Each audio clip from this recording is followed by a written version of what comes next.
আজকে আমরা চলে এসেছি অত্যন্ত একটি আধ্যাত্মিক ও সাংস্কৃতিক স্থান গৌড় বিহার আশ্রম, যেটা সাধারণত গুপ্ত বৃন্দাবন নামেই পরিচিত।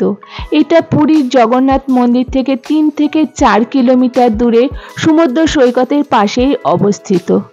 এই গুপ্ত বৃন্দাবনে কিভাবে আসবেন, কত টাকা টিকিট, ভেতরে কি কি দেখার মতো আছে, কটা পর্যন্ত খোলা থাকে, সেই ডিটেলস নিয়ে থাকছে আজকের ভিডিওটি। তো এই মুহূর্তে আমরা এসে পৌঁছে গেছি এই গুপ্ত বৃন্দাবনে, যেটি সকাল 7টা থেকে বিকেল 5টা 30 পর্যন্ত খোলা থাকে। আর এই যে আশ্রমের মধ্যে প্রবেশ করতে আমাদের সর্বদেবতার প্রথম পূজিত দেবতা গণেশজি প্রতিষ্ঠিত। বিশাল বড় আয়তন নিয়ে এই যে গুপ্ত বৃন্দাবন, যেটি প্রায় 150 বছরেরও বেশি পুরনো, এই মন্দিরটি পরিচালিত হয় পুরীর প্রধান মন্দির দ্বারায়। আর সামনেই দেখা যাচ্ছে খুব সুন্দরভাবে প্রতিষ্ঠিত করা হয়েছে শ্রী জগন্নাথ দেবের একটি মূর্তি। এটির নাম যেমন গৌড় বিহার বা গুপ্ত বৃন্দাবন, তার যেন প্রতিচ্ছবি প্রত্যেকটি কোনায় কোনায় ফুটিয়ে তোলা হয়েছে। এইমাত্র সামনেই দেখতে পাচ্ছি যে সোনার গৌরাঙ্গ বেশে বিশাল বড় একটি মূর্তি এখানে স্থাপন করা হয়েছে। এই আশ্রমের কোনায় আরও দেখতে পাবেন যে শ্রীকৃষ্ণ চৈতন্যদেব এবং শ্রীকৃষ্ণের সাথে যে লীলা খেলা, তার প্রত্যেকটা সুন্দর সুন্দর মুহূর্ত। আর এখানে বিশাল বড় একটি আকৃতি শ্রী চৈতন্যদেব যখন শ্রীকৃষ্ণের নাম নিতে নিতে মহাসমুদ্রে লীন হয়ে গেছিলেন, সেই চিত্রপটটি এখানে সাজিয়ে তোলা হয়েছে। তো চারিদিক এত সুন্দর, আপনারা যখন পুরীর জগন্নাথ দর্শনে আসবেন একবার হলেও গুপ্ত বৃন্দাবন দর্শন করবেন। আরও একটি আশ্চর্য দৃশ্যের সাক্ষী হয়ে রইলাম। শ্রী রামচন্দ্রের সামনে এই যে বজরংবলী, আর বজরংবলীর আশেপাশে ঘুরে বেড়াচ্ছে ওনাদের সঙ্গে এই যে ছোট ছোট অনেকগুলো বানর। এর পাশেই আছে শ্রী বৌদ্ধদেব আর একটি বিশাল বড় আকারের শিবলিঙ্গ, যে দুটি আমাদের স্মরণ করিয়ে দেয় যে শান্তির প্রতীক, যেমন এখানে ধ্যানমগ্ন অবস্থায় বসে আছেন।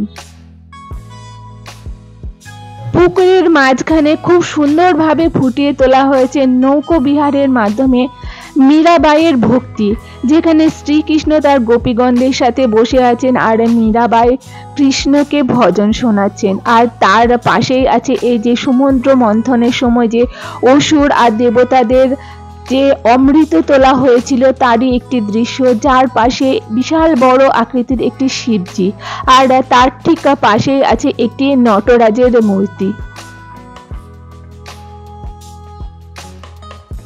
বিশাল বড় আয়তনে আর অসম্ভব সুন্দর যে দৃশ্য এখানে তুলে ধরা হয়েছে, মনে হচ্ছে যেন আমরা সত্যিকারের বৃন্দাবনেই দাঁড়িয়ে আছি।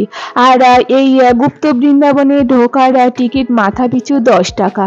তো এই যে এখানে যে সোনার গৌরাঙ্গ, তার আশেপাশে এত সুন্দরভাবে যে চিত্রপটগুলো আছে সেগুলো একবার দেখিয়ে দিই, কারণ এখানে প্রত্যেকটা সময় এই যে শ্রী চৈতন্য বা গৌরাঙ্গ যে কি কি করেছিলেন সেখানে খুব সুন্দরভাবে সাজিয়ে তোলা হয়েছে চারিদিকে। আর এর ভেতরে নো এন্ট্রি লেখা আছে। সামনে আছে একটা শিবজির মূর্তি আর একটা শ্রীকৃষ্ণের মূর্তি। আপনাদের সকলের সাবধানতার উদ্দেশ্যেই একটা কথা বলে রাখি যে গুপ্ত বৃন্দাবনে প্রচুর পরিমাণে বানর আছে, আর ওনাদেরকে অসুবিধা না করলে ওনারা কিছু বলেন না, কিন্তু ওনাদের অসুবিধা করলে নিশ্চয় ওনারা রেগে যান। তো আপনারা যখনই যাবেন একটু সাবধানে থাকবেন, সেই রকমই একটি দৃশ্য তুলে ধরেছি। এই গুপ্ত বৃন্দাবনটি যেহেতু পুরীতেই, তাই আপনারা পুরীর মন্দির দর্শন করার পরে সময় পেলে কোনো টোটো কিংবা অটো কিংবা আপনারা যদি পার্সোনাল কোনো 4 চাকা করে এই সমস্ত মন্দিরে আসেন, তাহলে অবশ্যই হাতে একটু সময় নিয়ে আসবেন। যদি কেউ অটো বা টোটোতে আসেন তাহলে 3 থেকে 400 টাকা খরচ পড়বে। আর কেউ যদি ভাবেন কোনো 4 চাকা ভাড়া করে বেশ কিছু জায়গা যেমন সাইট সিনিংগুলো আছেন সেগুলো দেখবেন, তাহলে আপনাদের খরচ পড়বে মোটামুটি 1000 থেকে 1200 টাকা। এই উদ্দেশ্যে বলে রাখি যে অনেকেই হয়তো কোনো ভিডিওর কারণে হয়তো খুব অল্প টাকা বলতে পারে, কিন্তু সেটা নয়। কারণ আমরা যে 4 চাকাটি করেছিলাম, যেগুলো সাইড সিনিং মোটামুটি 8টা থেকে 9টা জায়গা দেখানো হয়েছিল, আর আমাদের ভাড়া নেওয়া হয়েছিল 1400 টাকা। তাই আপনারা অবশ্যই একটু খোঁজ খবর নিয়ে যে কোনো গাড়ি ভাড়া করে এই সমস্ত জায়গাগুলোকে দর্শন করতে পারেন। এই মুহূর্তে যেটা দর্শন করে নিলাম সেটা হলো শ্রীকৃষ্ণের খুব সুন্দর একটি অপূর্ব মন্দির, আর সেই মন্দিরের একদম সামনেই এই যে গৌরাজের একটি মূর্তি এখানে প্রতিস্থাপিত করা আছে। গুপ্ত বৃন্দাবন আয়তনে যে এতটাই বড় যে দেখতে সময় মোটামুটি 3 থেকে 4 ঘন্টা লেগে যাবে, তবুও মন ভরে যেন দেখা যাবে না। তবে আপনারা এতটা সময় হাতে পাবেন না, কারণ যে ভাড়া করেই যান না কেন আপনাদের হাতে একটা সময় বেঁধে দেওয়া হবে। যাই হোক, যতটা পারবেন খুব সুন্দরভাবে এই গুপ্ত বৃন্দাবনটি দর্শন করবেন, কারণ এত সুন্দর একটি জায়গা। আর এই মুহূর্তে আমার সামনে দেখতে পাচ্ছি যে সমস্ত সন্ন্যাসী আছেন, ওনাদের মন্ত্র জপে ব্যস্ত। এর মধ্যেই পৌঁছে গেছি আরও একটি ছোট্ট মন্দিরের ভেতরে।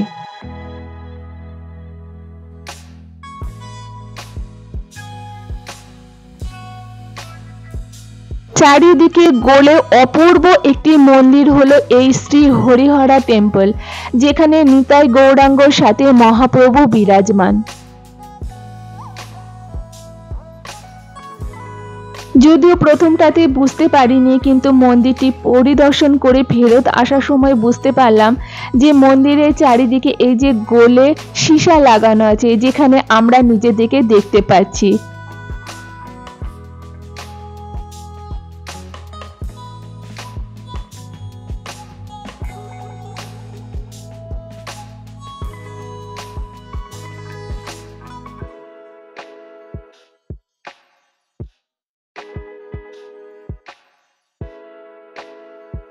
পুরীর জগন্নাথ দেবের মন্দির দর্শন করতে গিয়ে আপনারা যদি সাইড সিনিংয়ে দর্শন করতে যান, তাহলে তার মধ্যে একটি অন্যতম হলো এই গুপ্ত বৃন্দাবন।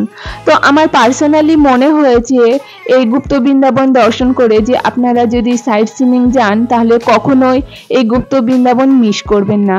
এই গুপ্ত বৃন্দাবন মিস করলে আপনারা হয়তো অনেক কিছুই অজানা থেকে যাবে। তো এত সুন্দর একটি জায়গা, যেটা প্রত্যেকটা মুহূর্তে আপনাকে স্মৃতির সঞ্চয়ে রেখে দেবে এই গুপ্ত বৃন্দাবনের প্রত্যেকটি দৃশ্য এবং প্রত্যেকটি জায়গা।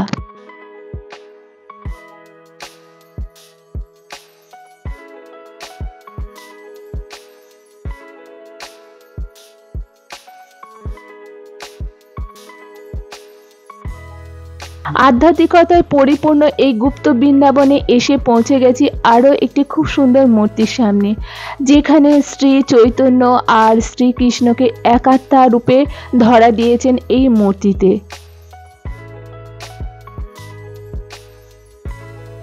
মন্দিরের প্রত্যেকটি কোনায় কোনায় এই আধ্যাত্মিকতার প্রতিচ্ছবি ফুটে উঠেছে। সেই রকমই এখানে চলে এসেছি একটি ছোট্ট প্রতিমা, যেখানে মাথার উপরে আছে ময়ূর আর নিচে এই যে মা লক্ষ্মী। এই রকমই মন্দিরের চারিপাশে দেখতে পাবেন শ্রীকৃষ্ণ, চৈতন্য, ভগবান শিবজি, গণেশজি, মহাপ্রভু, লক্ষ্মী, বিষ্ণু প্রচুর পরিমাণে। আর এই মুহূর্তে এখানে সভাতে ব্যস্ত শ্রী চৈতন্য দেবের এই যে গুপ্ত বৃন্দাবনে। এরপরে দেখতে পেলাম এই যে মা সরস্বতী, একই আদলে তৈরি যেমন মা লক্ষ্মী প্রতিমাটা দেখতে পেলাম। তো সামনের দিকে এগিয়ে আসতে আরো দেখতে পেলাম এখানে শ্রী চৈতন্য মহাপ্রভুর খুব সুন্দর একটি মূর্তি। শ্রী রাধা রানীর চরণ আমরা কখনোই দেখতে পাই না, সেই রকম দৃশ্য এখানে ফুটিয়ে তোলা হয়েছে। শ্রীকৃষ্ণ রাধা রানীর চরণ পরিদর্শন করছেন, আর এটা দেখে সামান্য একটু এগিয়ে আসতে দেখতে পেলাম এখানে শ্রী রাধার চরণ। পুরীর জগন্নাথ ধাম এবং সাইট সিনিং এর মধ্যে কোন কোন জায়গাগুলো আপনারা বিশেষভাবে দেখবেন তার উপরে ভিডিও ইতিমধ্যে আমার চ্যানেলে আপলোড করা আছে, চাইলে আপনারা সেই সমস্ত ভিডিওগুলো দেখে নিতে পারেন। শ্রী বিষ্ণু পঞ্চনাগের উপরে বিশ্রামরত আর মা লক্ষ্মী ওনার সেবা করছেন।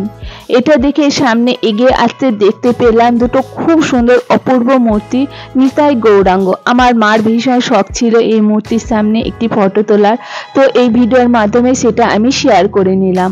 আর এখানে আগেই বলেছি প্রচুর পরিমাণে বানর আছে, তো আপনারা চাইলে ছোলা ভাজা কিংবা কোনো কোল্ড ড্রিঙ্কস ওনাদেরকে খাওয়াতে পারেন।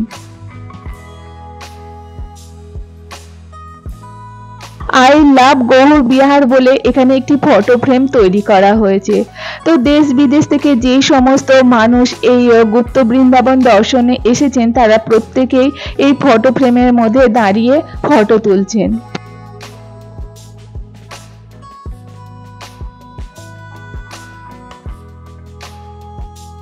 গুপ্ত বৃন্দাবনের মধ্যে একটি ছোট্ট আশ্রম মতো জায়গা আছে, তো এই মুহূর্তে আমরা সেখানে প্রবেশ করছি। আর ভেতরটা যে এত অপূর্ব সুন্দর, চারিদিকে শ্রীকৃষ্ণ চৈতন্য বিভিন্ন দেব দেবীর মূর্তি দিয়ে সিনারি দিয়ে সাজিয়ে তোলা হয়েছে এই মন্দির প্রাঙ্গণের চারিদিকটা। তো এত সুন্দর, আর এখানে বারবার করে অ্যানাউন্সমেন্ট করা হচ্ছে যে এখানে দুপুরে মধ্যাহ্ন ভোজনে অন্নভোগ দেওয়া হয়, সেটা একটা টিকিট কাটতে হয়। তো আপনারা যদি কখনো গুপ্ত বৃন্দাবনে যান এবং এখানে সেবা করতে চান তাহলে অবশ্যই টিকিট কেটে এখানে অন্নভোগ সেবা করতে পারেন। আর এখানে যে লোহার গ্রিল দেওয়া আছে তার মধ্যে থেকে আমি যতটা পেরেছি তুলে নিয়েছি। এখানে শ্রীকৃষ্ণ রাধা এত সুন্দর একটা ঝুলন যাত্রার মতো করা হয়েছে, আর আশেপাশে প্রচুর দেব দেবী দিয়ে খুব সুন্দরভাবে সাজানো হয়েছে।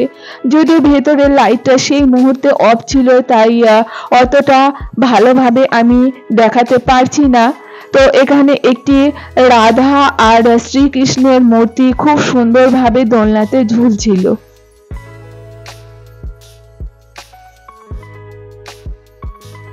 এই ছোট্ট আশ্রমটিতে একসাথে 100-150 জন মানুষরা বসে অন্নভোগ সেবা করা হবে সেই রকম ব্যবস্থা করা আছে। আর এর সামনে বেরিয়ে আসতে একটি শ্রীকৃষ্ণ এবং শ্রী রাধার অপূর্ব মূর্তি। আসল বৃন্দাবনের থেকে কোনো অংশেই কম নয় এই পুরীর গুপ্ত বৃন্দাবন। আমার তো নিজেকে ধন্য মনে হচ্ছে এই গুপ্ত বৃন্দাবন দর্শন করে। মহাভারতের যুদ্ধের সময় অর্জুন যখন শ্রী বিষ্ণুর চরণে নতমস্তক করেছিলেন তখন শ্রী বিষ্ণু ওনার আসল রূপ দেখিয়েছিলেন। আর এখানে আমি গুণে দেখতে পেলাম শ্রী বিষ্ণু ওনার 15টা অবতারকে এখানে তুলে ধরা হয়েছে। শ্রীকৃষ্ণ আর সুদামার যে অপূর্ব বন্ধুত্বের সম্পর্ক সেটা এই মূর্তির দ্বারা প্রকাশ পাচ্ছে। তার পাশেই আছে গোমাতা, আর গোমাতার শরীরে আমাদের যে সমস্ত দেবদেবীর বাসস্থান সেগুলোই ফুটিয়ে তোলা হয়েছে। পাশে আছে যশোদা মা আর শ্রীকৃষ্ণের বাল্যরূপ গোপাল। পাশেই ছোট্ট বাচ্চাদের জন্য একটি পার্কের ব্যবস্থা আছে যাতে বাচ্চারা আনন্দ নিতে পারে। আর এগুলো সমস্তটা দেখেই গুপ্ত বৃন্দাবনের বাইরে আসতে দেখতে পেলাম ছোট্ট একটি মেলা, যেখান থেকে আপনারা চাইলে কিছু কিনে নিতে পারেন। তো আমার এই পুরীর গুপ্ত বৃন্দাবনের ভিডিও আপনাদের সকলে কেমন লাগলো অবশ্যই জানাবেন। ভালো লাগলে একটি লাইক আর সাবস্ক্রাইব দিয়ে পাশে থাকবেন। নমস্কার।